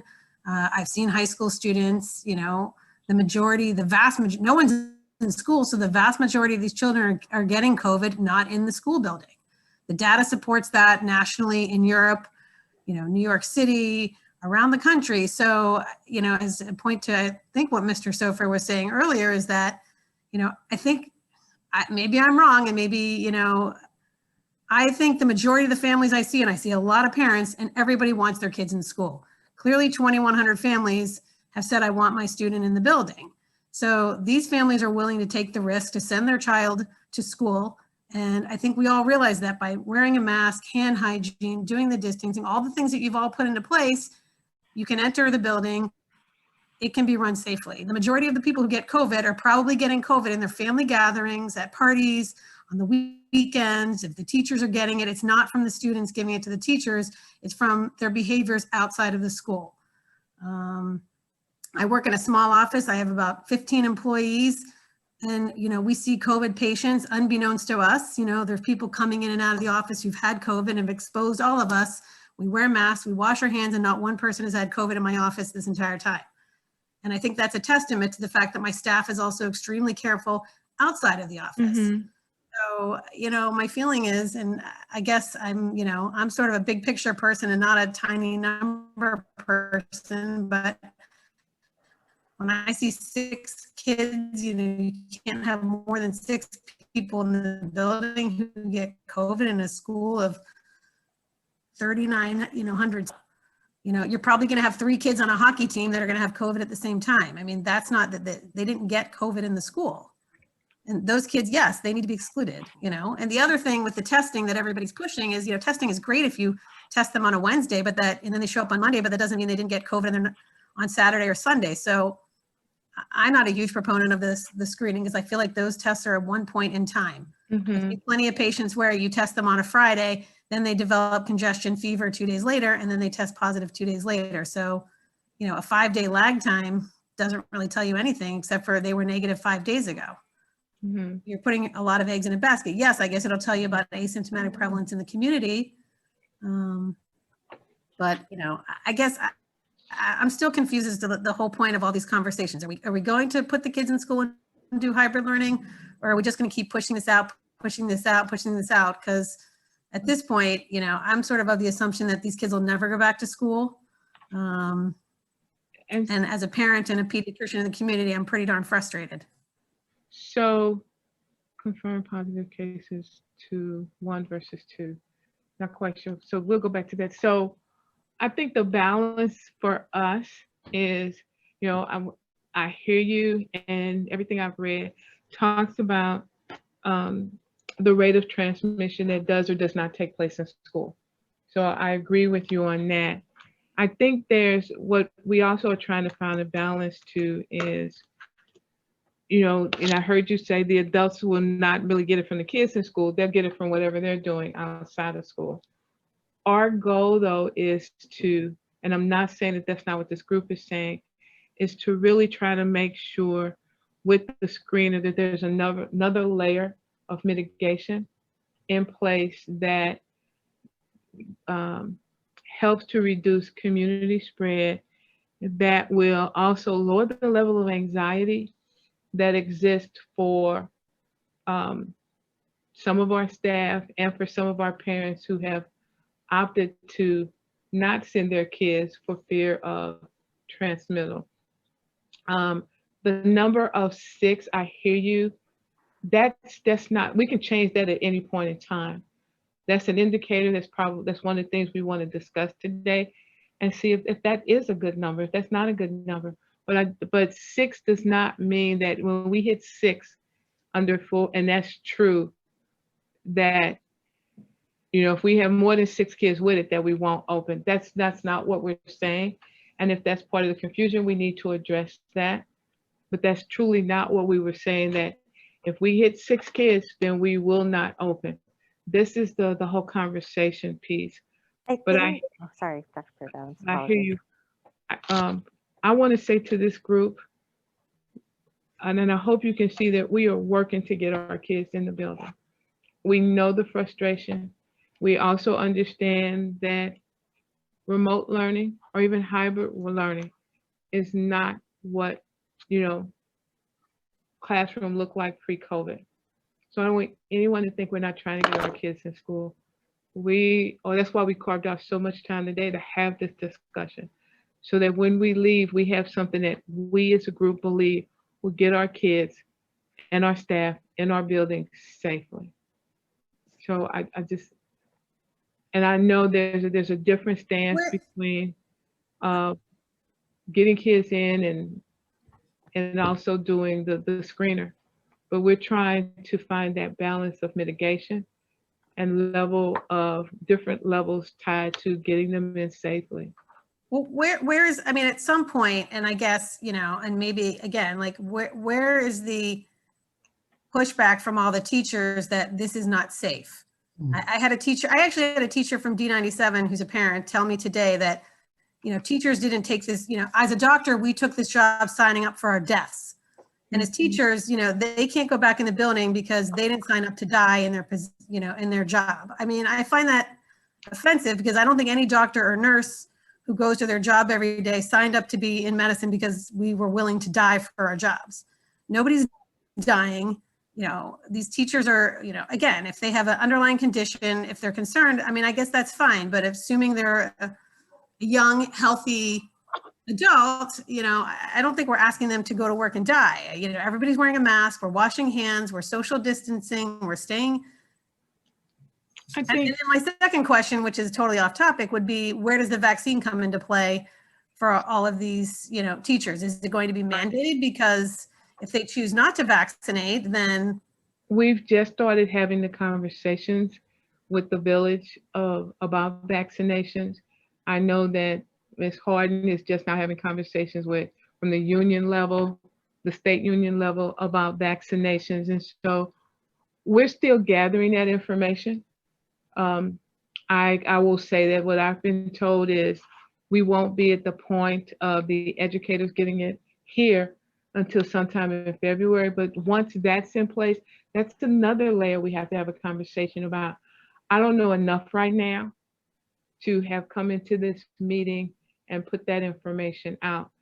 I do want to say, and I feel the need to say this, I don't want anyone to leave this meeting thinking that our teachers don't want to come in and be with our kids. That is not the case. Our teachers, as you heard Mr. Surfer say, what's going to get us in here? What's going to be safe so we can be back with our kids? The teacher who said whatever they said to you, that's a parent, about dying on the job, I can't speak for that person. I think what we also are facing, not just in Oak Park, but as a society as a whole, is when you hear on the news one day we've exceeded numbers nationwide, or Illinois has hit the $1 million mark, it does send a level of fear and anxiety. As you can see, I'm in my office. I am 65, I am immune compromised, but that's me. I don't have that fear if I'm doing what I'm supposed to do, but I can't speak for those who have a fear. And so, as I said, our goal is to try to put as much in place to lower that level of anxiety so that, our kids feel safe coming in, our parents feel safe sending their kids, and our staff feels safe. But I don't want to send a message that our teachers don't want to be here. I don't want to send that. You talked about accommodations. That is correct. We have some people who apply for accommodations, medical accommodations, and they will still be teaching. It may not be on site, but they will still be teaching. Dr. Pruitt-Adams, can I say something real quick? Sure, you can. I just want to say I grew up in Oak Park and went to the high school, and it was my dream job. I've been there 14 years. It's the only job I've ever applied for, really. We, as the faculty, we love this place, and we love our kids, and we want to do our job. And yeah, we're, there's some fear, but I don't think that anybody is. I've not heard any teacher say anything like that. And I've spoken to so many of my colleagues. We want to do what's right for our kids, and we want to do what's right for the school. And I have concerns about the educational efficacy of a hybrid model. And that's kind of where my concerns would be, whether it's really educationally better than a remote model. And that's a conversation that Dr. If you want to have, I'd be more than happy to have, but I don't think we're out there trying to avoid going to work. And I think it's, I'm really sad to hear that the community is thinking that about us. I mean, this is what we do. This is what we love to do, and we care just so deeply about our kids in the building. And it makes me sad to hear that idea being out there. Well, I can tell you, I mean, I appreciate that, and I respect that, and thank you, because I know you actually teach my child, and I think you are an excellent teacher, and that's amazing, and I totally agree with you 100%. As a parent and physician in the community, many of the parents feel that the teachers don't want to go back to work, that they're holding up this process. And I totally agree with you. I think the hybrid plan of going 2 days every 8 days is probably not a great option. I mean, honestly, I have 2 children. I signed one up for the hybrid option because he's a freshman and wants to be in the building and is willing to do whatever it takes to get there. And then my senior is checked out and could care less. So why waste their time? So I've chosen not to send my second child. But I think the parents who signed their kids up for the hybrid option want their kids to be in school. And, I look at these numbers and, I've been saying this for many months now. I mean, we're setting these totally not obtainable numbers to get the kids in school. I mean, I think you just need to go with the hybrid option and see where it goes. I mean, they've done it in all these other communities. And I think where we are too, though, and I think you heard me say it earlier, that we have pediatricians, and and I understand that who are saying get our kids to school. We have our virologists and our epidemiologists and infectious disease saying, we need the screener as a part of mitigation. And that's going to be debatable in this group and other groups. What I want us to do is really talk about, Dave put some numbers in the chat that he is suggesting. I think can't get my mouse down there now. I think it's based upon some of the conversation we've heard. Is that correct, Dave? Yeah. And that, if we look at that, I want us, okay, just share screen. I want us to be at a place where we as a group, while we may not be on the exact same page, but we believe that the metrics we have will get us in school sooner than later and keep our kids to school. We all agree that hybrid may not be the best model, but it's a start. And, I've said to the faculty and staff, it is our goal that prior to the end of this school year, we are all in full in-person learning. But we've got to have a starting point to get there. So I'm going to ask Dave, since you've got some stuff in the chat, if you would explain or share what you suggested. I like the concern. I think the concern about the not accumulated cases, but the number of confirmed positive cases may or may not be related to what is occurring in the school. So I think that the concern about having that weighted equally to, what is clearly of more concern is the number of epidemiologically linked cases. So if we have that occurring, I think we need to look at that very carefully. So that has some real value as far as alerting us to, focus on a potential problem with maybe masking isn't correct, and maybe we've missed somebody as far as when testing has come through. The testing's not 100%. That's why we do everything else in the school: masking, distancing, ventilation, case finding, etc. So that's why we have the layers. But when we have something that brings up an issue, we should go there. Dave, can I ask you a question? I agree with you about going. I just want to make sure you're talking about now when you say the confirmed cases, you're referring to column E, where we said 2 points for.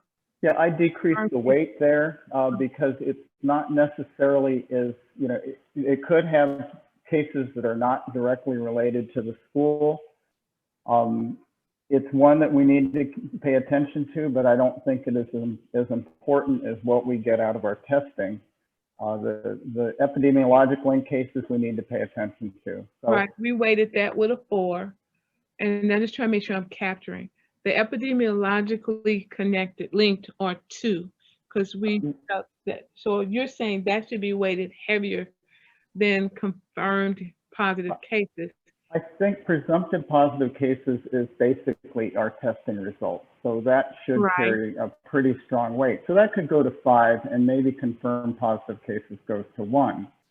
That, or we adjust the numbers. But if I'm presumptive and then I come back with my results that says I'm positive, I'd move up to the confirmed positive cases. Yeah, and that probably is going to occur a week later. So it's not going to, we're not going to double dip them, as I think we were concerned about before. Right. Because it's going to take time for them to get the confirmatory test. So I'm not so worried about it, loading up on numbers. And the reality is that the box we're ticking as far as the number of cases that are related to school, we should pay attention to, but I don't think it should drive the decision. The other 2 values, I think, have a little bit more meaning. And, perhaps we change the actual number for the number of confirmed cases, less than 6 to maybe a little higher, or we change the weighting. So there's either 2 ways to approach that to try and minimize it from causing too much hand-wringing. Okay, Dr. Hines, you've been really quiet. I know Ms. Harden wants to say something. And Ms. Anderson, I saw your comment. I will answer it. Dr. Hines, did you want to add anything to what's being suggested? I'm glad to hear Dr. Tabak's concern about, or lack of concern about the the teachers. I thought for a while that was one thing that held this all up, but I think school, as long as they take the proper precautions with masks and distancing, it shouldn't be a problem for the teachers. And I'm glad to hear teachers on the call that are ready to go back. So maybe I'm influenced by NPR and all the New York schools, but I think if our teachers are gung-ho about coming back, I think they should. And I agree with the hybrid model being a way to begin the whole process of getting back into school full-time. So yeah, that's all. Thank you. Ms. Harden, thank you. Ms. Harden. Thank you. I'm very concerned at the negative tone we talk about teachers when we are faced with really difficult times. A pandemic that nobody in this meeting or in our villages or in the country caused, but we are all living through. The teachers want to be back with their students. That was true last March. It's true today. And the teachers of this high school have worked incredibly hard through the first semester, through the summer, through breaks, try to make remote learning work as well as possible. And while we use statements sometimes like, well, all parents feel the teachers don't want to come back, all parents feel the union is holding things up. The fact of the matter is there are many people in the community, some in this meeting, who have been positive about what we have done and continue to do for our students. I don't think safety is a bad question. I think using the revised numbers and moving forward, we do our best and we keep asking those questions. But people have gotten ill from schools, and to blame them for personal decisions rather than thinking it's possible an adult could get sick inside the building is irresponsible. These teachers are incredible, and all of us miss our students and miss the life of 2019. But the fact is, we have to work through the problem, and that's what we're doing here tonight. Not everybody in the community is blaming teachers. I think there's a lot of support for both administration and staff and the Board of Education and these students, these incredible students who are just doing amazing things, and for the teachers. I know some people are angry and we're all worried and we're all concerned, but I have to speak up for the teachers because they are amazing. Thanks. Thank you. We also had a question from, and then I want to try to bring us back to leaving with some resolution.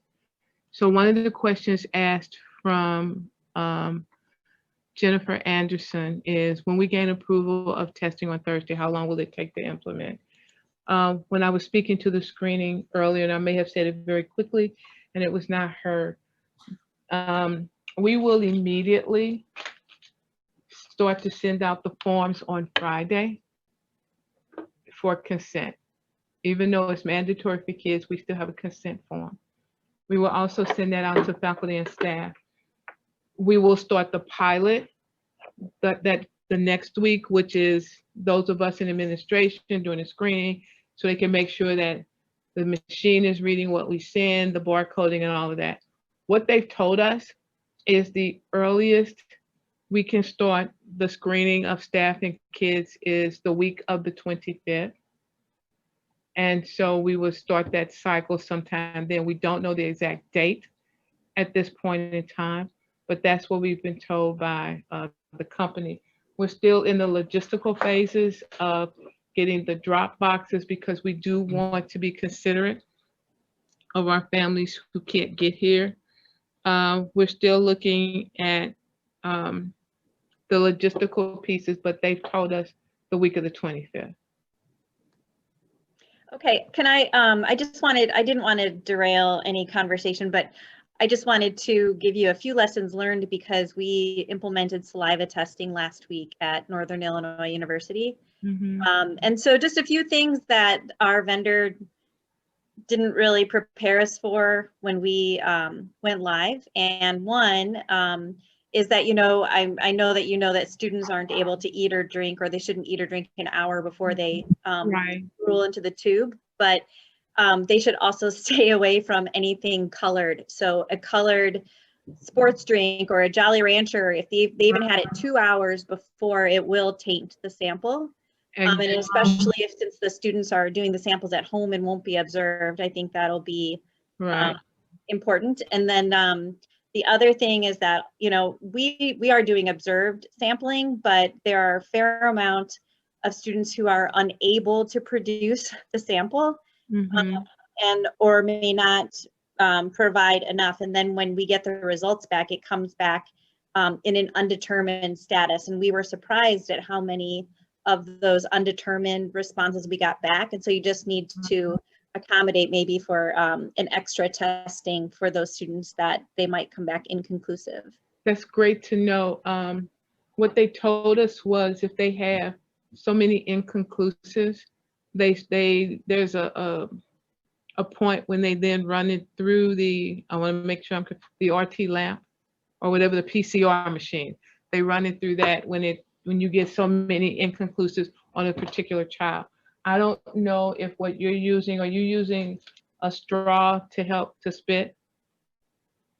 I think they're just drooling into the tube. They also gave us a straw that would, I guess, help those kids to may have difficulty just spitting.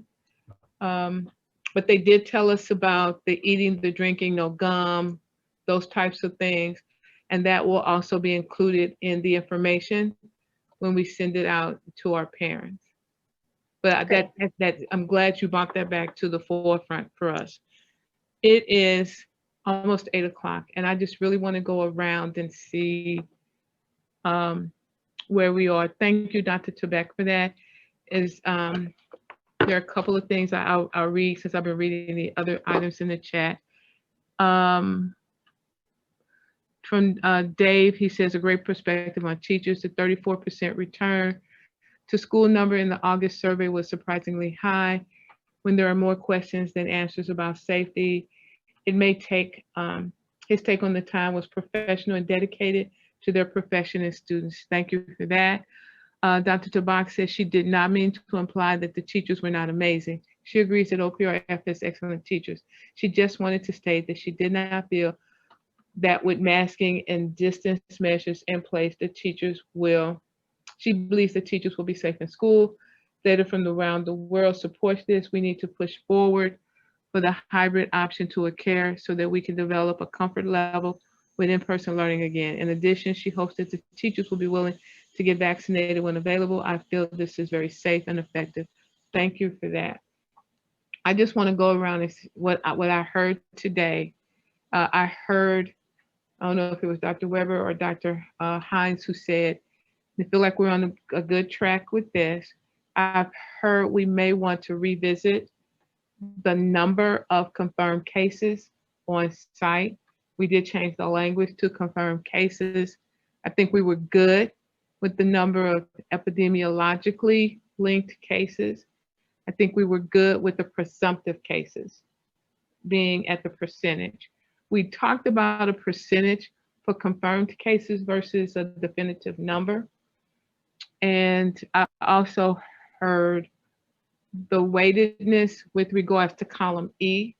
We may want to revisit that. Did I kind of gather the big pieces from tonight so that we can go back as a team, look at that and send it out to the group for feedback?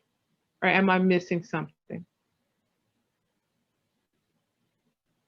Anybody? Dr. Adams, I know that you outlined some issues, at least you're working through the collection process for the tests. There are some opinions from the group that we probably should have a separate discussion about how that might occur. I will say up front that the first comment you made about the old group coming back on Monday and testing or specimens being collected starting Wednesday start pushing the utility of the test a little bit too far. And it would kind of reach to or speak to the issue that Dr. Tabak had mentioned. So we have some ideas around that we'd like to share with the administration when we talk about that. Okay. I would love to do that because we struggled with that as well. And we basically put it in advance because we thought we heard from this group that when we screened, we wanted to screen prior to the kids coming in so that we'd have that information when they entered the building. So if we could test early. And the time frame, in all honesty, with Wednesday, Thursday, for us to take it to the lab on Friday was in consciousness of also staffing considerations over the weekend. So there's a few issues that we probably should take offline because I think it's a little more complicated. No problem. Can I just jump in for the whole group? And what we heard from Safeguard was that you really want to keep it within a 48-hour window, if at all possible. The 48-hour window was key. But they also recognized fully, fair and well, that the Friday, Monday phenomenon in schools is real, right? There's no way getting around the Friday, Monday to some extent. And so we're looking to find ways to do that. But the 48 hours was kind of their, it's not perfect, but it's their general. Right, we talked about a collection on Friday morning, but wanted to make sure that we had the personnel when the results come back to be able to reach out to people. So there's some things we can talk offline about. Yeah, absolutely, because it's a little more complex, and I think we really do need to have a little more robust discussion. So beyond that, did I capture some of the key pieces that were discussed tonight? I think we're good. Okay, and I want to thank, and Mr., you're absolutely correct. It goes back to how we communicated. So I want to thank, are there any questions from anybody in the group? If not, I want to thank you for such a robust conversation. I think it was a great conversation. I learned a lot. But it does help to see that we're moving in the right direction of getting our kids back in school. So once the team and I meet and try to dissect and really look at what we heard tonight, then we will share it with the steering committee and the advisory committee and get additional feedback before anything goes public. I'm going to open and acknowledge we're in a time crunch trying to get all these things done in time to get the screener up and running the week of the 25th. But we're going to do our best to get it all done. So with that, I want to thank each of you for your time this evening. For those of you who were not a part of the medical professionals group who chose to stay and listen to the conversation, thank you.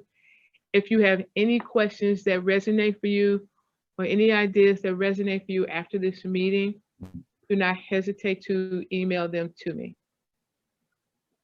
With that, I'm going to close the meeting. I'm going to ask Mike and Greg and Lisa and Chris, I think that's everybody, Mike, Greg, Lisa, and Chris to stay, just so I can make sure we captured everything in the same place, and Lisa. So thank you, everyone. Good night.